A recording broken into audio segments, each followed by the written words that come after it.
Hola amigas, amigos.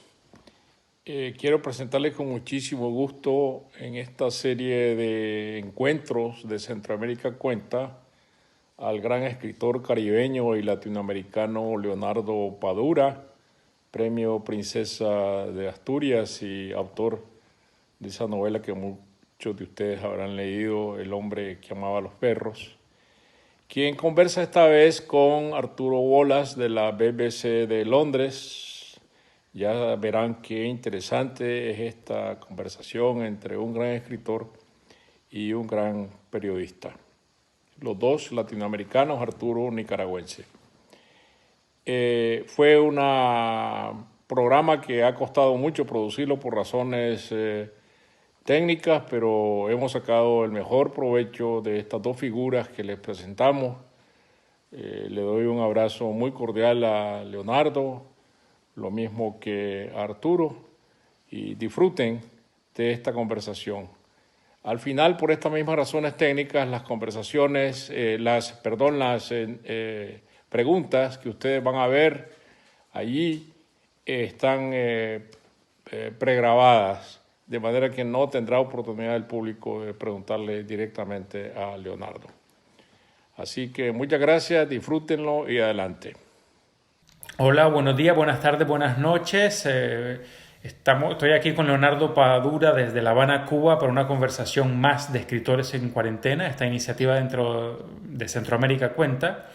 Es un poco diferente a las demás, como se podrán dar cuenta. Esta vez no es una transmisión en vivo, tampoco lo estamos haciendo vía Zoom, es una conversación vía WhatsApp que estamos grabando de una forma relativamente artesanal, con el teléfono ahí al lado, grabando el audio mientras el otro teléfono se encarga de grabar la conversación, porque hay problemas de conectividad bastante serios en La Habana que a lo mejor son un recordatorio de cómo vivir esta cuarentena o esta situación particular vinculada con la pandemia de COVID-19 en Cuba es diferente al resto del mundo, ¿no? Mientras el resto del mundo hay teletrabajo, se han popularizado mucho las conversaciones, incluso las fiestas de Zoom entre amigos, familias, etcétera.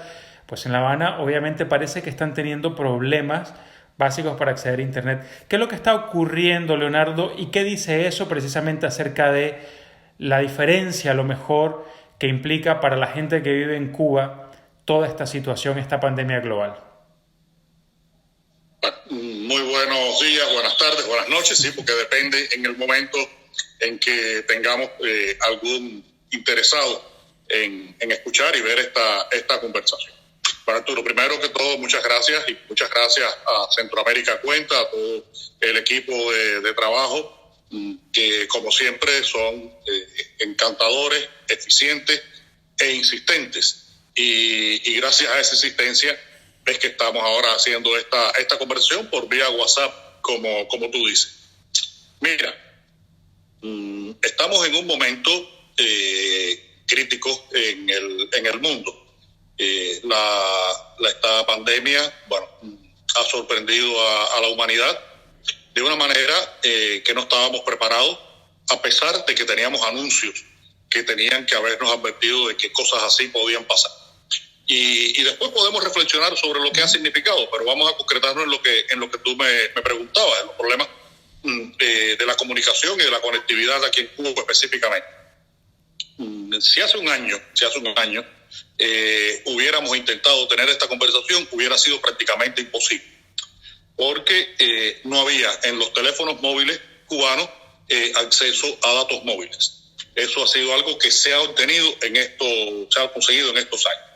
Recuerda que hasta hace 8, 10 años, más o menos, los cubanos no teníamos posibilidad de tener teléfonos móviles. Mi número de teléfono durante 15 años fue el número que una amiga cubana que estaba casada con un extranjero me cedió esa línea, y por eso yo podía tener un teléfono celular.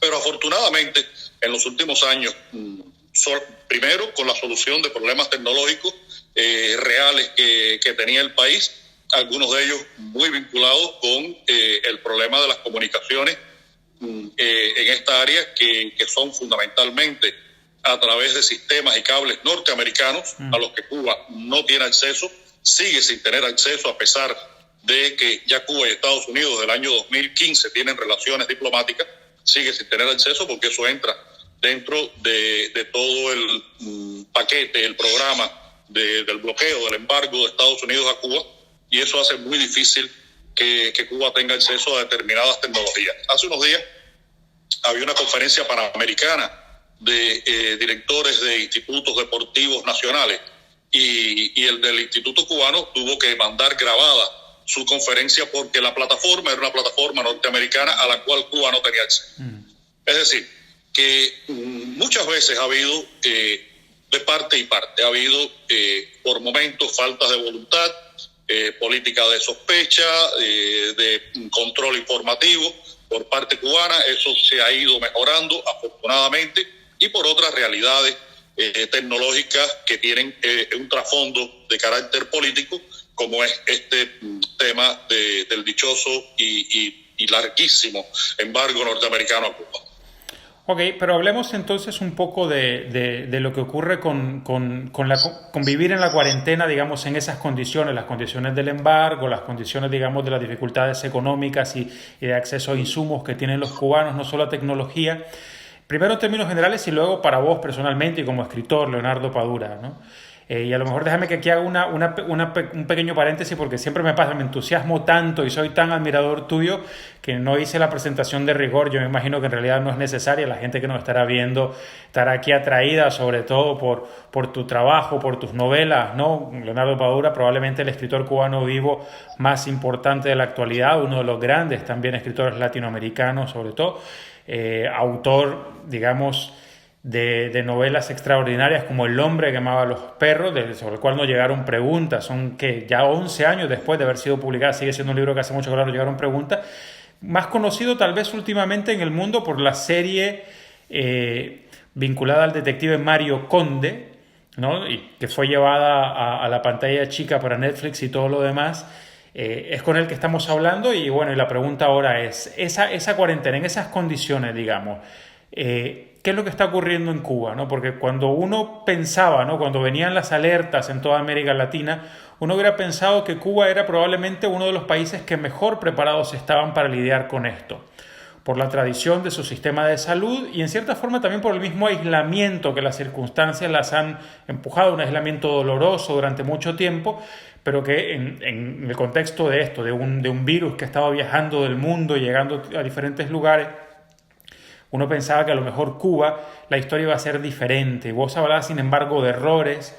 ¿Cómo está siendo la situación ahí en este momento, Leonardo? Mira, en el plano médico-sanitario, creo que la situación ha sido muy bien manejada.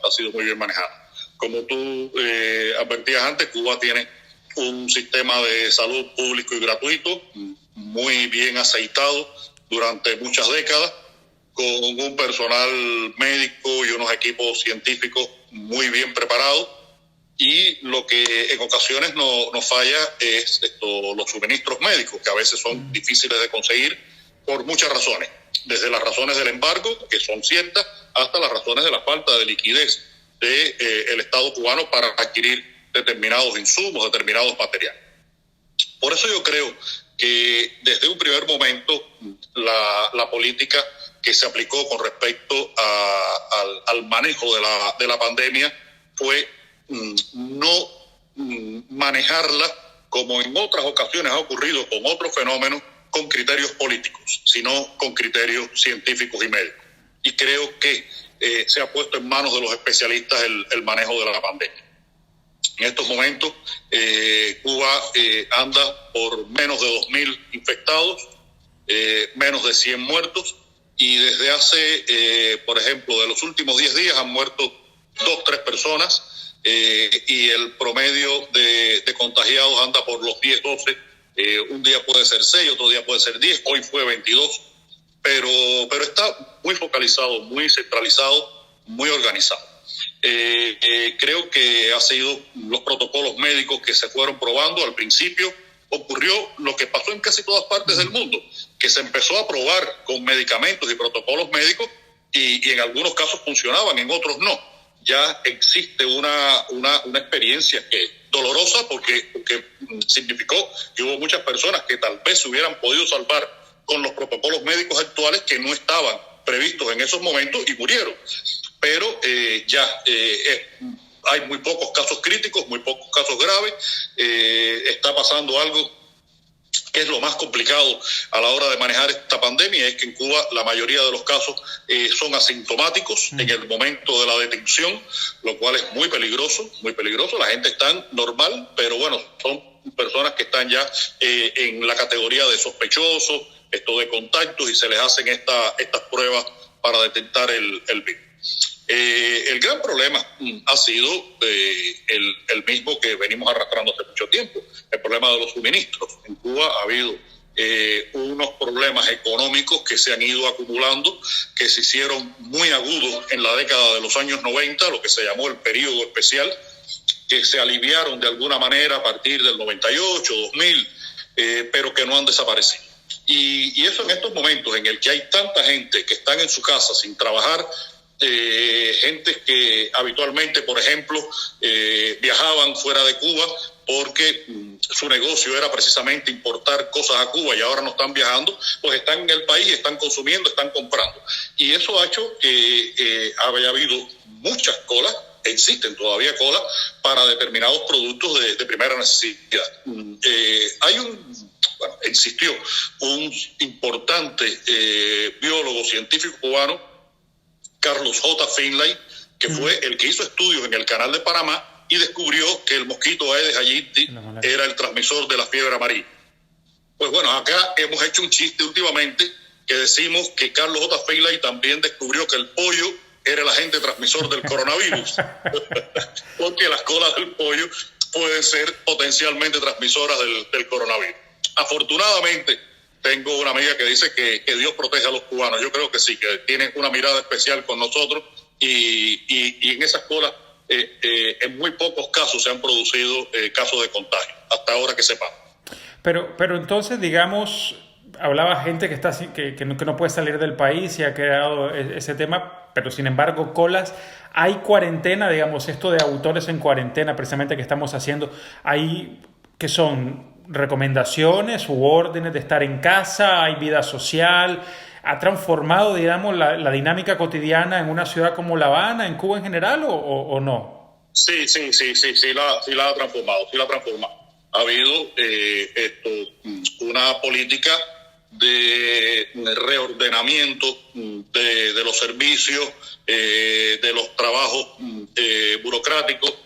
Por ejemplo, las escuelas han cerrado ya hace casi 2 meses, las universidades, los centros de trabajo que tienen que ver con prestar determinados servicios burocráticos, y se han mantenido los servicios básicos y los servicios productivos, las empresas de producción, la agricultura, las industrias y tal. La recomendación ha sido que el resto de las personas que están trabajando, sean los imprescindibles.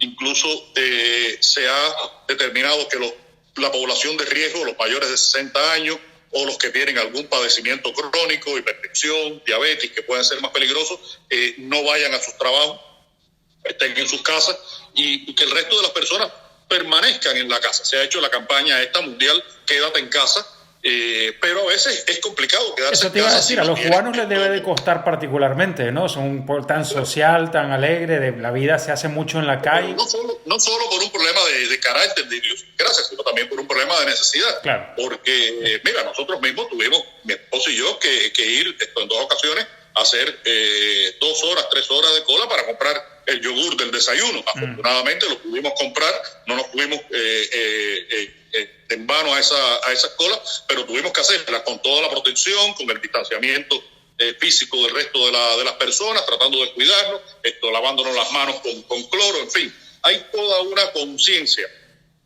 Mira, que Cuba tiene una ventaja indiscutible en este sentido, y es que Cuba es un país que ha logrado hace muchos años un alto nivel de escolarización. Y es muy raro encontrar una persona que no entienda orientaciones tan sencillas como esta. Que después las obedezca o no las obedezca, eso es otra historia. Pero bueno, hay un nivel entre la gente que hace mucho más fácil poder manejar campañas de este tipo como las que están ocurriendo ahora. Y las orientaciones están, además, no es como en Nicaragua, por ejemplo, que sigue el campeonato de béisbol, el de fútbol, convocan a marchas. No, aquí se suspendió el campeonato, los eventos deportivos, los eventos culturales, todas esas actividades masivas se han suspendido, no se sabe cuándo va a ocurrir.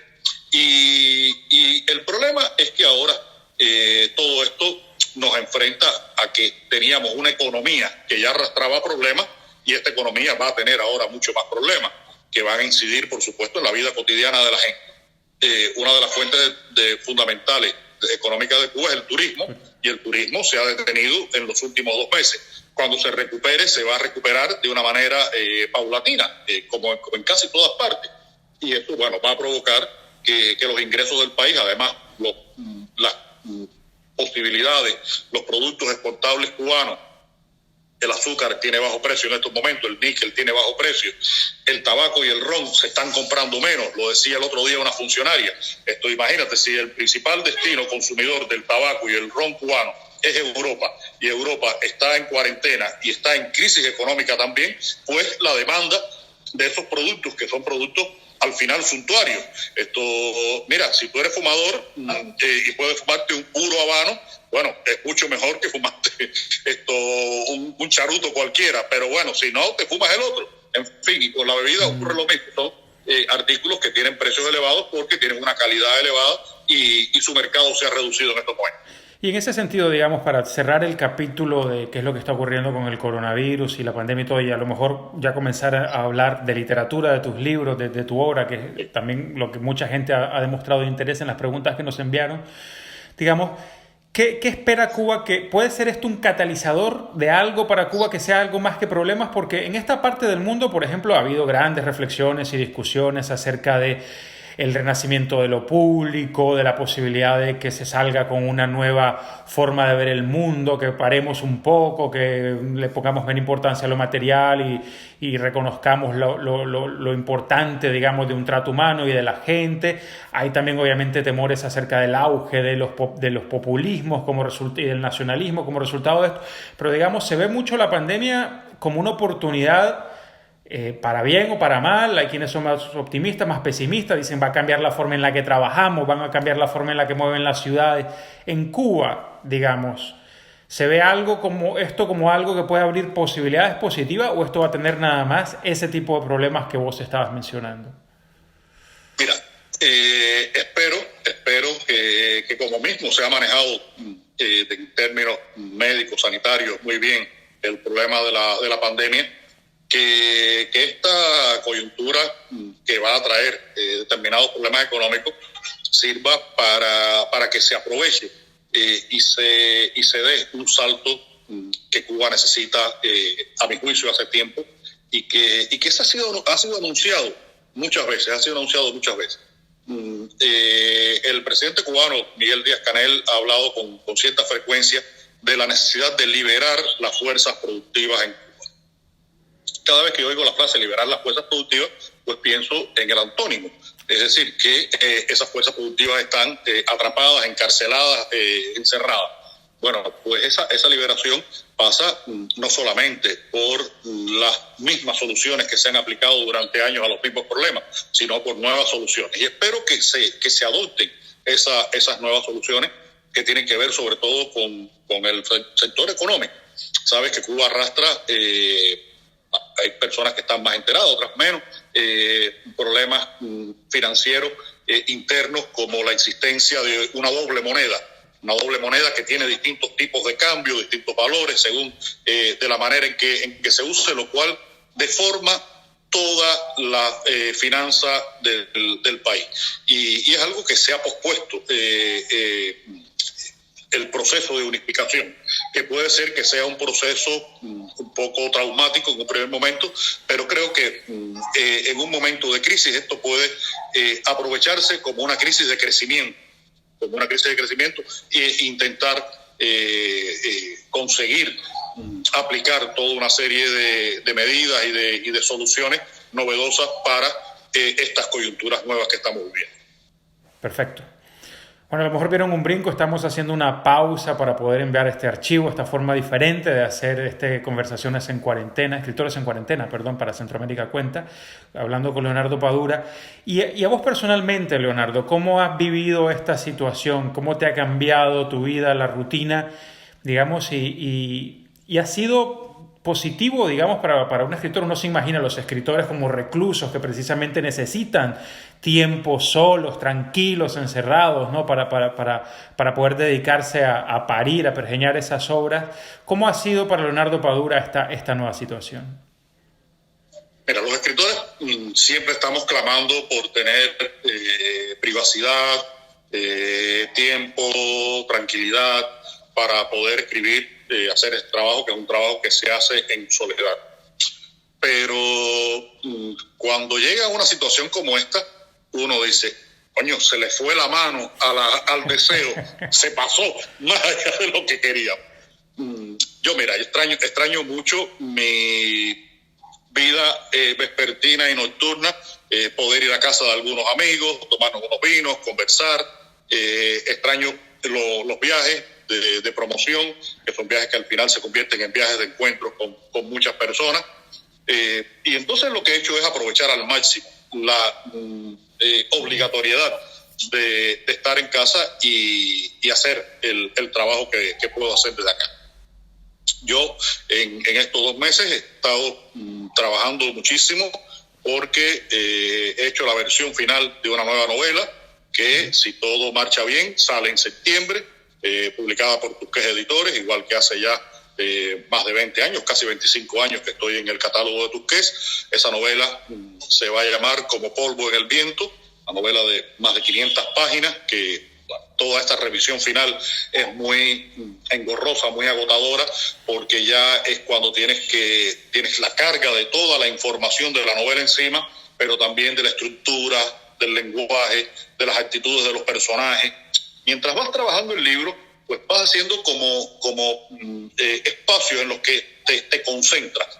Después, cuando ya está todo el libro, tienes que empezar a pensarlo en el conjunto, y cuando vas a hacer este pulido final, pues tienes que ser un orfebre, tienes que trabajarlo eslabón por eslabón y pensarlo palabra por palabra. Y es lo fundamental que he estado haciendo. He estado también escribiendo algunos artículos periodísticos, publiqué algo en El País, con BBC Mundo, ahora acabo de escribir uno para Le Monde Diplomatique, la versión en español, y también un proyecto del que solamente puedo decir, porque todavía está muy en proyecto, de una posible serie para televisión. Pero de esto no me preguntes nada, porque Lucía, que está aquí cerca, si yo digo una palabra, me mata. No puedo decir nada más que... Bueno, yo no te voy a preguntar, pero tengo lectores que tienen preguntas acerca de un posible regreso de Mario Conde, de Candito el Rojo, del Flaco Carlos a las pantallas de televisión. Voy a tener que hacerla eventualmente. No, pero, es así. Pero de esta novela, de Como polvo en el viento, ¿qué nos podés adelantar un poco? ¿Es una serie, es parte de la serie de Mario Conde? ¿Es algo diferente? ¿Se parece más a El hombre que amaba a los perros? ¿Por dónde van los tiros? Sabes que tengo novelas que están protagonizadas por el personaje de Mario Conde, otras en las que Mario Conde es un personaje importante, pero no es el protagonista, como ocurre en Herejes, y otras en las que no aparece el personaje de Mario Conde. La novela de mi vida, El hombre que amaba a los perros, y esta, Como polvo en el viento, que es una historia de un grupo de amigos que han estado muy unidos, y a partir de la década del 90 empieza la dispersión de estas personas por el mundo. Es un poco una historia de la diáspora de mi generación, una generación que se asume ella a sí misma que ha sido como polvo en el viento, que se ha movido en distintas partes. Por eso la novela se desarrolla no solamente en Cuba, en La Habana, se desarrolla en Nueva York, en Miami, en Tacoma, en el estado de Washington, allá en el noroeste de los Estados Unidos, en Madrid, en Barcelona, en Toulouse, Francia, en San Juan de Puerto Rico, en Buenos Aires, porque estos personajes van apareciendo por todos estos lugares. Hay un capítulo que ocurre, un pequeño capítulo que ocurre frente a la catedral, al Duomo de Florencia. Es decir, que es un libro que geográficamente se mueve por muchos ambientes, pero siempre con personajes cubanos, gentes de mi generación, que viven este drama de la diáspora del exilio. Ya, un poco como Regreso a Ítaca, pero multiplicado. Pero al revés. Acá es el regreso, claro. Esta es la dispersión. Ya, muy bien. Bueno, y así septiembre, ¿no? Con Tusquets, pues lo estaremos esperando muy ansiosamente. Digamos, y cuando vos te sentás a escribir, sobre todo, como explicabas, que tenés todo este diferente arsenal, digamos, y formas diferentes de abordar tu trabajo, ya tenés incluso, no sé si vos lo ves como un compromiso, una obligación, espero que lo hagas con nosotros los admiradores de la saga de Mario Conde, de vez en cuando darnos algo de esa historia. ¿De dónde viene, digamos, la inspiración o la decisión o el momento de decir, este es el momento para hablar de esto, para contar esta historia? ¿Cómo surge como polvo en el viento en este caso? Arturo, yo creo que esa es la parte más misteriosa del ejercicio de la creación, por lo menos desde mi punto de vista. Hay un momento en el que una serie de preocupaciones, de percepciones de la realidad, de historias que están flotando en algún punto de tu subconsciente o de tu consciente o de tu memoria, empiezan como a condensarse. Y hay un punto en el que tú dices, coño, esta es la historia de una posible novela. Y sigues pensando porque es el momento de pensarlo, y eso puede crecer o puede esto no crecer. A veces es una frase que lees, a veces es una secuencia que ves en una película, a veces es una historia que oyes, y bueno, ¿por qué unas sí y otras no? No lo sé. Lo que sí sé es que yo como escritor pertenezco a un sistema, estoy hablando en el sentido artístico, a un sistema artístico que tiene que ver con la mirada a una realidad, la interpretación de una realidad, la reflexión sobre un momento histórico que son mi realidad y mi momento histórico cubano. A partir de ahí está el resto de mi literatura. Me invitaron hace poco a escribir algo para el cine, precisamente, que tenía que ocurrir inevitablemente en un futuro, porque era una historia post-pandémica. Y aunque era muy atractivo y lo estuve pensando, le dije al productor, le dije, mira, no es lo mío, no es mi territorio. Yo escribo de la experiencia vivida. Yo puedo tal vez fabular esto en un relato de 5 páginas y escribir algo totalmente ficticio, pero un sistema dramático tiene que ver con mi percepción de la realidad. Y por eso el momento en que esa mirada, esa percepción de la realidad se convierte en la posible idea para una novela, es muy misterioso. En una novela como El hombre que amaba a los perros, por ejemplo, la figura de Trotsky y de su asesino Ramón Mercader me perseguían hacía años. Y yo estoy convencido de que pude empezar a escribir esa novela justo en el momento en que podía empezar a escribirla. Si lo hubiera intentado antes, nunca lo intenté porque no tenía ni los conocimientos, ni los instrumentos, ni la disposición, ni la capacidad mental para hacerlo. Hubo un momento en que eso que estaba ahí, pues esto maduró y empecé a hacer la investigación para escribir la novela. Y yo creo que es ese proceso en el que no entra todavía la parte técnica, la parte de la habilidad, de la experiencia creativa, sino la parte esa misteriosa de la iluminación que te dice, toma por este camino, que por este camino puedes llegar a alguna parte. Perfecto. Dame un segundito, que yo pensé que había apagado las notificaciones, el No Disturb. Sí, lo tengo en No Disturb, pero me siguen saliendo los mensajes. Bueno, déjame que lo quito, lo vuelvo a poner y vamos de regreso porque están ahí. Bueno, esto precisamente me junta con una de las preguntas que llegaron de tus lectores. Maite Schmidt, que vive en Inglaterra y está precisamente leyendo y disfrutando mucho El hombre que amaba a los perros, quería preguntarte por qué habías elegido ese tema. Vos decías, bueno, te lo tenías en la mente, y llegó el momento en que decidiste que ya estabas listo para hacerlo, que ya no podías dejar de hacerlo. ¿Pero por qué? ¿Qué era lo que había detrás? Y también pregunta que ¿qué le preguntarías a León Trotsky si lo tuvieras enfrente? Esa es la pregunta más difícil la parte más difícil de la pregunta. Mira, yo siempre digo que yo llegué a Trotsky y al mundo del asesinato de Trotsky por ignorancia. Cuando yo estudiaba en la Universidad de Cuba, en la segunda mitad de los años 70, todavía no, porque eso siguió mucho más. La figura de Trotsky era el anatema. Era el enemigo absoluto y total de el comunismo entendido en la manera soviética que se había practicado en Cuba.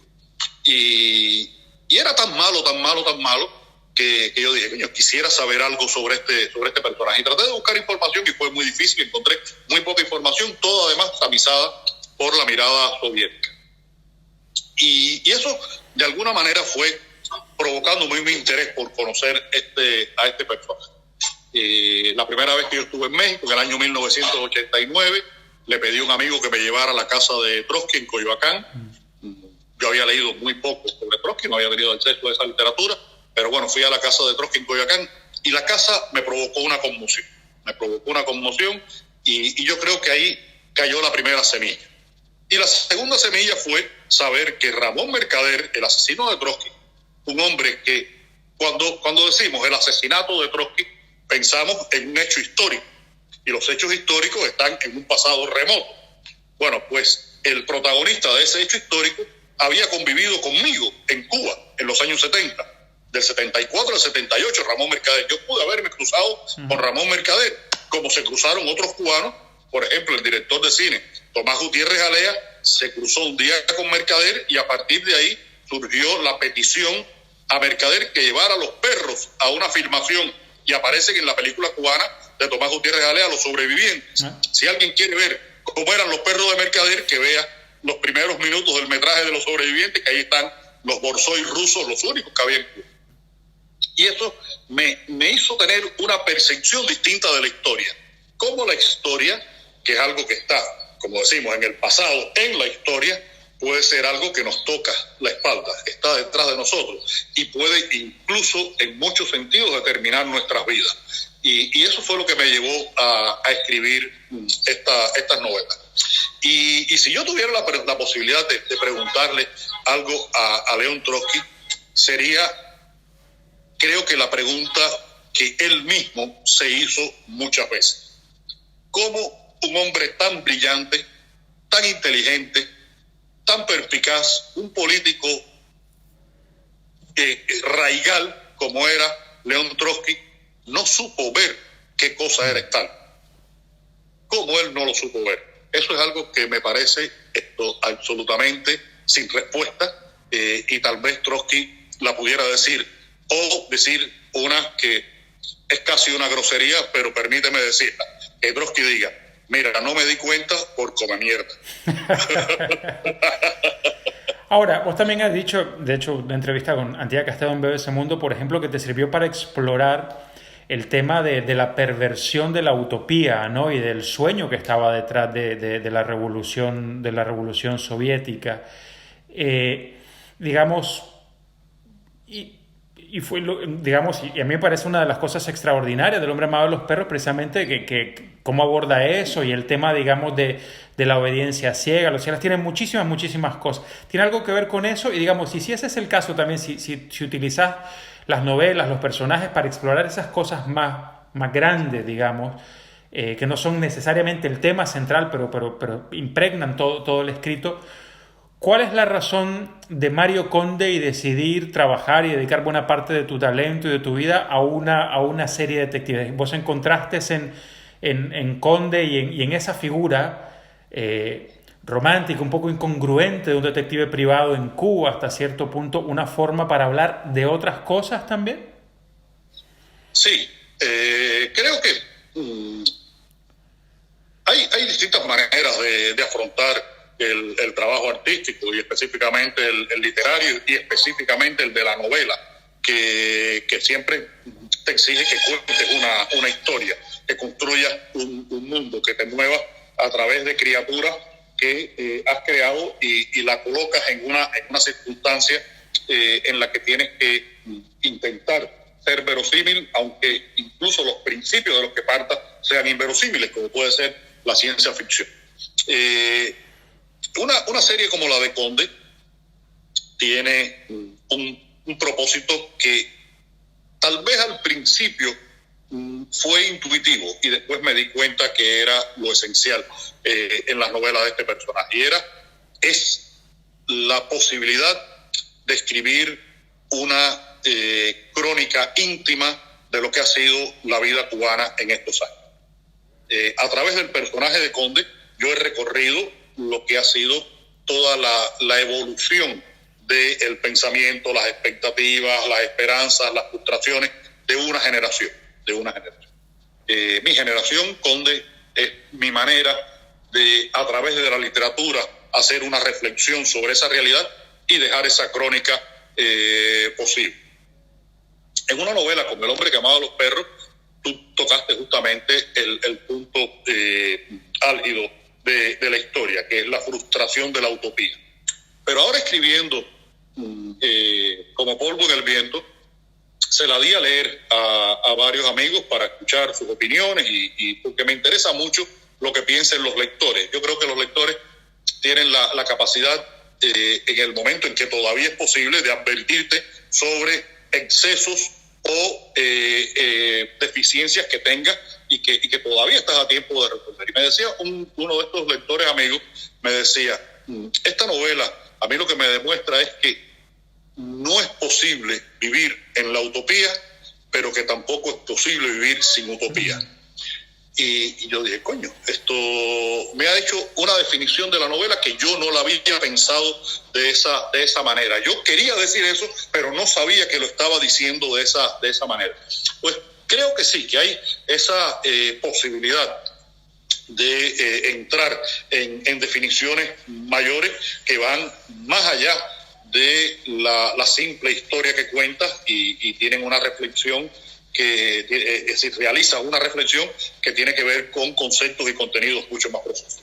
¿Y por qué, digamos, el formato, si se lo puede llamar así, de la novela negra, del detective, ¿no? ¿Por qué esa tradición en particular que fue casualidad, eras más un gusto propio, o vos ya sabías de antemano que te iba a permitir llegarle a otra gente? ¿Hay alguna razón, digamos, consciente detrás de...? Ahí has anotado tú como 3 razones y todas están presentes. La primera es que a mí me encantaba leer novelas policíacas. Yeah. Y es una forma narrativa muy atractiva, pero a la vez es una forma narrativa muy generosa. Y ahí entramos entonces en la segunda posibilidad. Yo tengo la suerte de que llego a la literatura policíaca. Yo empiezo a escribir Pasado Perfecto, la primera novela de Conde, a principios de 1990. Llego cuando se ha hecho un ejercicio con la literatura policíaca, incluso por escritores de lengua española, que han utilizado la novela policíaca para hacer una reflexión sobre sus sociedades, desde distintos puntos de vista. Por ejemplo, por una parte, había leído a Vázquez Montalbán, el proceso de la democracia española, de la nueva sociedad democrática española. Había leído, y estoy hablando de autores de lengua española, porque podemos hacerlo en sentido general, con autores italianos, franceses, norteamericanos. Había leído a Paco Ignacio Taibo, que había hecho la crónica esta durísima de la vida en México, una de las ciudades más duras del mundo, a través de la novela policíaca. O había leído a Sergio Ramírez, que con Castigo Divino, pues se iba a la historia y jugaba con la historia, reconstruía una historia desde el esquema aparentemente estructurado de la novela policíaca, pero que él lo desestructuraba para hacer una obra literaria. Yo llego con ese juego, con esa ventaja, y por eso desde el principio dije, bueno, la novela policíaca puede ser policíaca, pero ante todo tiene que ser novela. Y esa fue la primera intención que tuve, escribir una novela que además fuera policíaca y que se aprovechara de las bondades de los recursos que tiene el género. ¿Y vos crees que desde entonces ahora, digamos, ha adquirido todavía más prestigio, ha dejado de ser percibida como lo fue en algún momento como un género menor? Mismo Sergio Ramírez ahora ya también tiene su propio personaje, Javier Cercas, digamos, también está incurriendo en eso. Hay cada vez más escritores, digamos, literarios, por llamarlo de alguna manera, que en alguna época a lo mejor habrían tenido la categoría de escritores literarios, a diferente de los orfebres de los no orfebres, de los obreros, artesanos de la novela negra que incurren en el género. ¿Vos pensás que ahora, digamos, tiene un nuevo lugar, ya se la reconoce como eso, como decís, primero como novela, sin apellidos, y ya luego después como novela negra, novela policíaca? Mira, la academia siempre va por detrás de la realidad. No, es que necesariamente tiene que ser así. Y le costó mucho trabajo admitir que la novela negra podía ser algo más que un simple entretenimiento. Y ya había autores que lo estaban marcando de manera muy, muy visible. En los años 60, por ejemplo, hay dos escritores que están en la periferia de los grandes centros de difusión cultural que utilizan los recursos de la novela negra para hacer gran literatura, para hacer una literatura muy reveladora de su sociedad. Son Leonardo Sciascia en Italia, la novela siciliana, esta de la mafia que escribe Sciascia, y Rubén Fonseca, recientemente fallecido en Río de Janeiro, la sociedad brasileña con todas sus contradicciones. Esos dos escritores ya habían demostrado que se podía hacer gran literatura. Estoy hablando incluso en la periferia de los grandes centros promotores. Pero mira, recuerda una cosa. Me has mencionado a un autor como Sergio Ramírez, que es un premio Cervantes. Es decir, se han dado los premios más importantes de la lengua o los premios más importantes internacionales, como es el premio Princesa de Asturias, que gané yo, pero es que 2 años antes lo había ganado John Banville. Y 2 años después lo gana Fred Vargas. Es decir, que ya en la percepción de la crítica, de la academia, el hecho de que trabajes dentro del sistema de la novela policial o de la novela de género, pues mira, creo que todo el avance y las rupturas que provocó la posmodernidad, hay un autor, ayudaron a que esto fuera así. Hay un autor en lengua española también que no lo mencioné antes, pero que creo que es capital en esto, que es Osvaldo Soriano.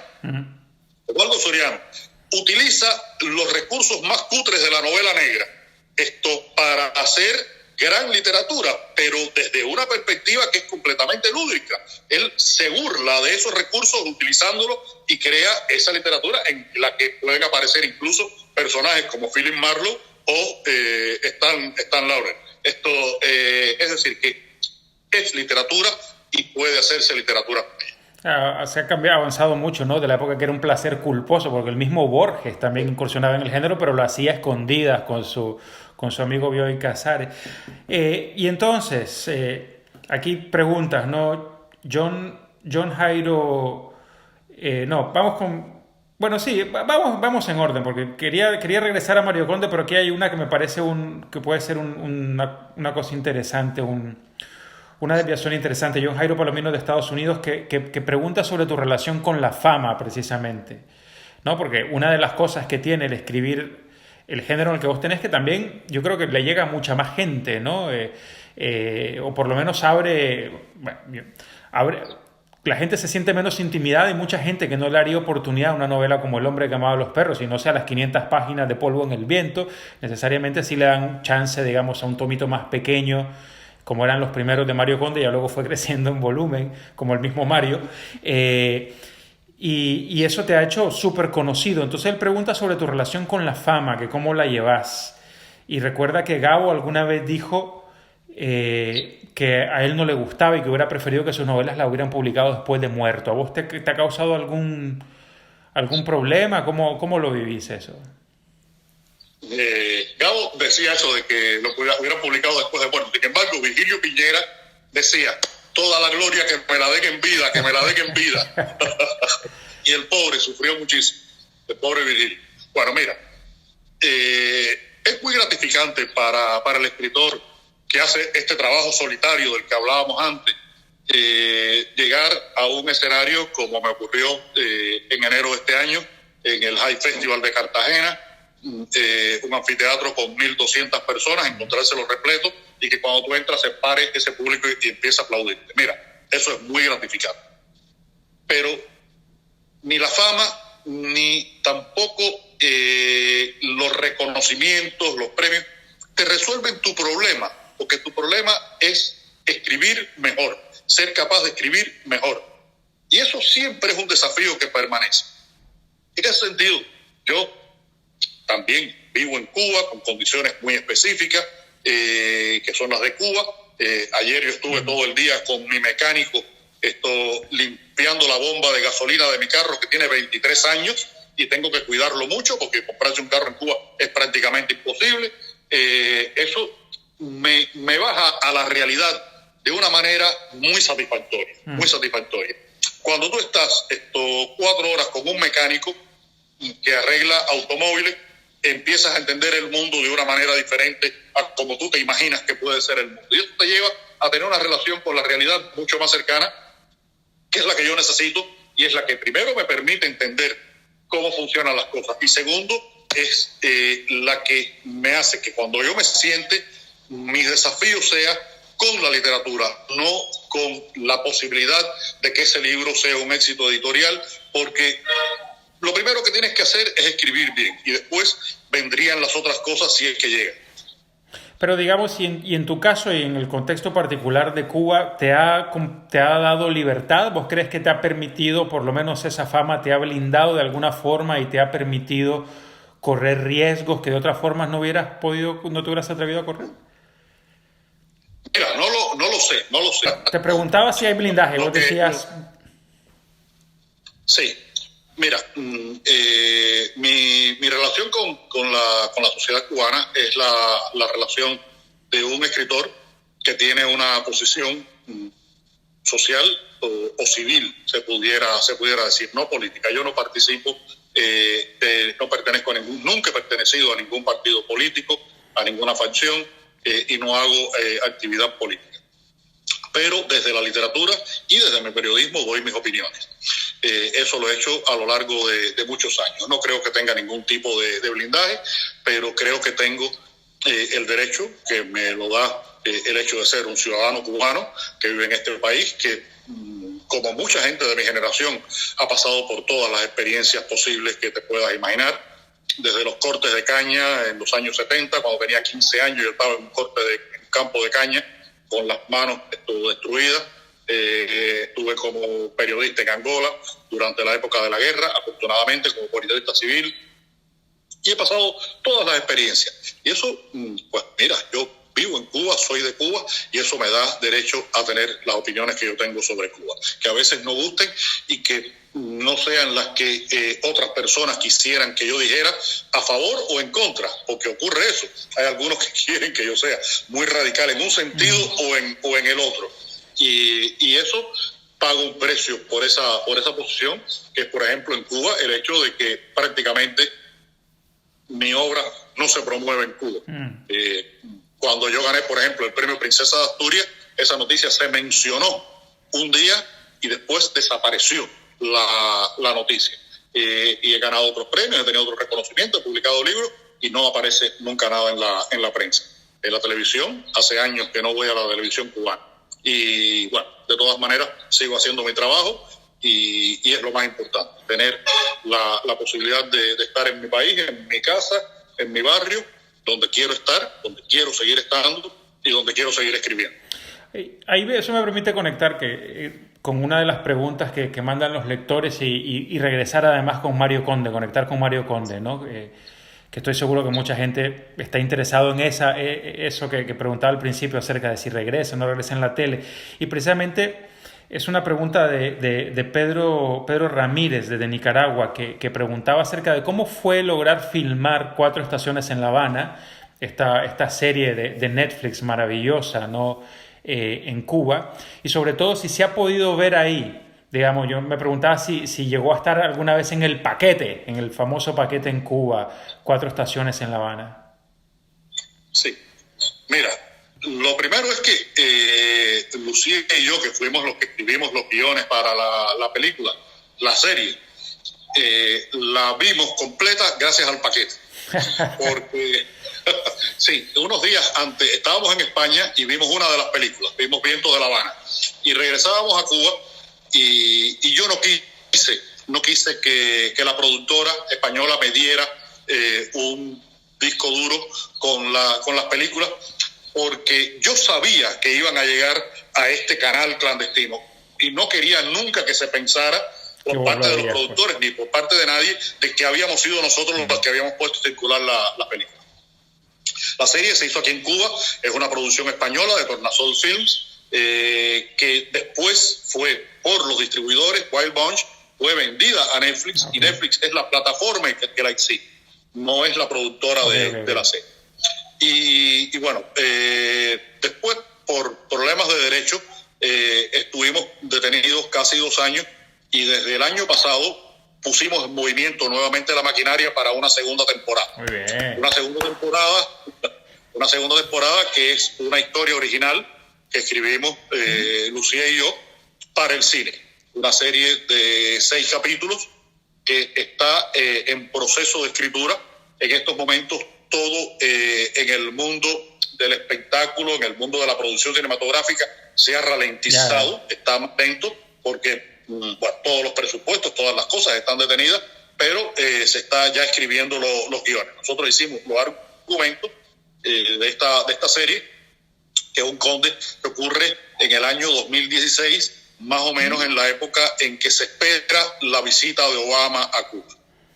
Y como estuve trabajando sobre ese periodo para escribir estos argumentos, pues se me ocurrió la idea de escribir una nueva novela de Conde, que será mi próximo proyecto, que va a ocurrir justamente en los días posteriores a la visita de Obama a Cuba. Hay un momento muy especial en esa primavera del año 2016 en que yo decía el otro día en un reportaje que escribí, una crónica que escribí, que todo Dios estuvo en La Habana. Vino Rolling Stone, vino el equipo Tampa Bay, vino Chanel, vino Rihanna, vinieron las Kardashian, vino Obama a Cuba. Y de pronto era como un momento distinto de la sociedad cubana, con unas grandes expectativas, y unos meses después, por decisiones y problemas internos, pero también por cuestiones de política internacional, ese momento, esa eclosión se detuvo. Llegó el gobierno de Trump. Desde el principio, yo escribí en enero del 2017 una crónica para el New York Times en español, y decía que había un cubano que había hecho una inversión transformando su automóvil, lo había transformado en un descapotable para pasear turistas, y que había hecho una inversión importante, y que lo único que rogaba era que Trump no le jodiera el negocio. Bueno, pues Trump le jodió el negocio. Las relaciones han vuelto al estado anterior, incluso creo que en un nivel más bajo que incluso en la época de Bush Jr. Y bueno, sobre ese momento quiero mover esta novela de Conde, que sería mi próximo trabajo cuando termine estos compromisos que tengo ahora. Pues se va a poner muy alegre Oscar Blanco, que fue el que hizo la pregunta acerca de la nueva serie. Bueno, me pongo contento yo, nos ponemos contentos muchísimo, ¿no? con eso. Y son los mismos actores, digamos, de la serie que fue transmitida por Netflix. Regresa Jorge, pero nunca pude pronunciar su apellido como Mario Conde. Pero Gorría. Dile como le decimos todo en Cuba, dile Pichi. Pichi. Sí, esperamos que sea el mismo equipo, incluso posiblemente el mismo director, Félix Vizcarret. Son los mismos productores españoles que tendrán que hacer pactos, asociaciones, como se hace hoy en día la producción cinematográfica, pero el equipo artístico pretendemos que sea el mismo. De todas maneras, eso lo deciden los productores, no los escritores. Eso es una pregunta, ¿no? Porque obviamente, aunque vos escribiste los guiones y todo, con esa serie, con la serie original, ¿era tal y como te lo imaginabas? Digamos, ¿reprodujeron lo que vos tenías en la cabeza? Porque yo cuando vi a Pesci haciendo, perdone la confianza, ¿verdad, Jorge, por decirle así, haciendo de Mario Conde, dije, pues sí, así era Mario Conde. Yo no me lo imaginaba así, pero cuando lo vi me salió... Pero cuando vi la casa de Mario Conde dije, no, esa no es la casa que yo me imaginé de Mario Conde. Ahora, vos escribís, obviamente vos lo tenés mucho más claro, vos sabés de dónde viene eso. ¿Se parece la serie a lo que tenías en la cabeza? Los personajes... Uno sabe, y tiene que asumirlo de esa manera, que cuando un producto literario da el salto a un producto audiovisual, pues lo fundamental es preservar las esencias. Ya las maneras en que se hacen fenoménicas esas esencias son diferentes, porque son dos medios de expresión distintos. La casa de Conde yo me la imagino de una manera, a Conde yo me la imaginaba de una forma, pero me ocurrió un poco lo mismo. Hay lugares físicos que yo no identifico, pero que al director, que es quien decide, porque es el director de las películas, son los que gráficamente, visualmente, le funcionaban. Y en cuanto al actor, yo creo que Pesci se preparó durante mucho tiempo para hacer Conde. En el año 2000 llegó por primera vez a Cuba un director de cine con el propósito de hacer una de las novelas y quería que Pesci fuera Conde. Desde entonces hasta el 2014 tuvimos 14 años para poder filmar por fin esas películas. Y todo ese tiempo yo creo que Pesci estuvo interiorizando el personaje y tratando de apropiarse de él.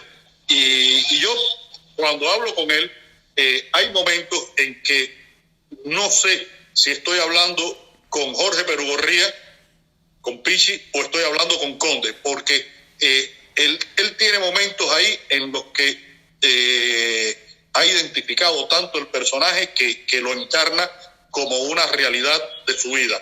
Y creo que ese fue el gran acierto de él como actor a la hora de hacer el personaje de Conde. Bueno, Leonardo, para no quitarte más tiempo, una última pregunta, la tengo que hacer, lo siento. Digamos, esa serie de la que hablabas, que decías que no es la de Mario Conde entonces, ¿no? No es la de Mario Conde, Pero eso es lo único que me vas a decir. Sí. Yo creo que, sí, dice Lucía Brea, sí. Si conversamos dentro de 20 días, tal vez te pueda dar otra información. No, es que está todo en un nivel en que faltan firmas para poder concretar si hago ese trabajo o no, porque es un trabajo que me han pedido. Me satisface mucho porque puede ser algo muy bonito y mira, te voy a dar la primicia, a ti o a tu novia. Nos ponemos en contacto y les digo en cuanto se pueda decir lo que estoy haciendo. Trato hecho. Yo creo que dejamos aquí la entrevista para no meter las patas y que luego te arrepintas, y aparte dejamos aquí a nuestros televidentes o Facebook videntes o como se llame con ese anzuelo, ¿no? Y como además Centroamérica Cuenta ya no va a ser un evento puntual, sino que es un evento que se ha extendido en el tiempo, pues hacemos un epílogo a Centroamérica Cuenta con el cuento que te voy a hacer sobre el trabajo que estoy haciendo. Maravilloso. Leonardo, muchísimas gracias. Que la pase bien. Saludos a Lucía, lo mejor ahí en Cuba, y a todo el mundo. Bueno, ya saben, se viene nueva serie de Mario Conde, se viene nueva novela de Mario Conde, ya está por publicarse otra novela de Leonardo, Polvo en el viento, proyectos en el camino. O sea, esta cuarentena en realidad está resultando positiva, ¿no? O por lo menos fructífera en cierta forma, de un problema, una oportunidad. En la parte creativa lo está haciendo. De todas maneras, yo soy, y siempre lo he dicho, un trabajador. Mi editora, Beatriz de Moura, me decía que yo era estajanovista, que era la categoría máxima de un trabajador en la Unión Soviética. Y es cierto, lo soy. Y bueno, esta coyuntura tan tremenda, porque es realmente muy dramática. Mira, Arturo, cuando se producen acontecimientos como este que estamos viviendo ahora, donde tú sabes que hay personas que han sufrido, que están sufriendo, que hay familias que han perdido a una persona, amigos que han perdido a alguien cercano, pues es una situación muy, muy difícil desde el punto de vista humano. Pero creo que dentro de esa coyuntura tan compleja, tan dura, que como es saber que la muerte está ahí alrededor de uno y que puede tocarlo a uno mismo o a alguien muy cercano a uno, uno tiene que tratar de encontrar esas reservas de posibilidades de dar algo, de hacer algo, de sentirse bien con uno mismo, porque en definitiva, mira, lo decía Milán Kundera decía que la muerte estaba tan segura de lo que iba a conseguir que nos daba una vida de ventaja. Yo creo que luchamos contra lo inevitable, pero hay que saber luchar de la mejor manera, y una de las formas es trabajando y tratando de tener una relación lo más cordial posible con el mundo en que vivimos. Muchas gracias a ti por esta conversación y muchas gracias a Centroamérica Cuenta por esta posibilidad. Muchas gracias a ti, Leonardo. Un abrazo y bueno, y pendientes de los otros eventos de Centroamérica Cuenta, las otras conversaciones de escritores en cuarentena y claro, pendientes de los próximos libros y series de Leonardo Padura. Un abrazo, muy buenos días y ojalá que se haya grabado esto.